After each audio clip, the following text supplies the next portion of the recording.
Nagsalita na, OG Diaz isinapubliko na ang tunay na relasyon nila ni Joanna at rapper-singer na si Skostakli.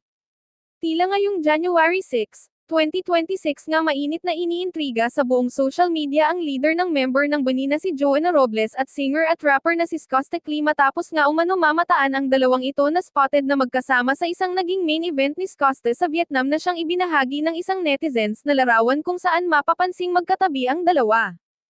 Kasunod naman nito ay naglabasan nga din ang siyang pagre-repost ni BANI Joanna kay Skosta noon kaakibat ang luma niyang mensahe sa kanyang ex account at tila ngayon ay viral na viral.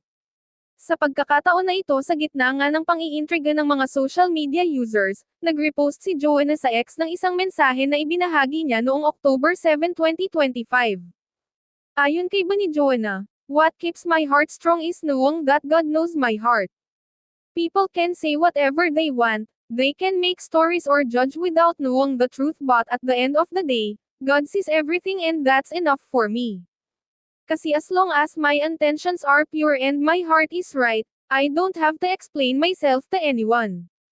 Samantala sa kabila nito ay marami namang netizens ang siyang na-disappointed sa kanilang nabalitaan mula kina BANI Joanna at Skostakli dahil kung totoo man nga daw ang balita ay napakamalas nga daw ni BANI Joanna para kay Skosta dahil isa itong babaero at maaring sa punto nga daw na ito ay maaring ginagamit lang ni Skosta si BANI Joanna para sumikat at sirain ang magandang karera ni BANI Joanna sa showbiz industry kagaya ng kanyang mga pinatulang vlogger at ibang artista.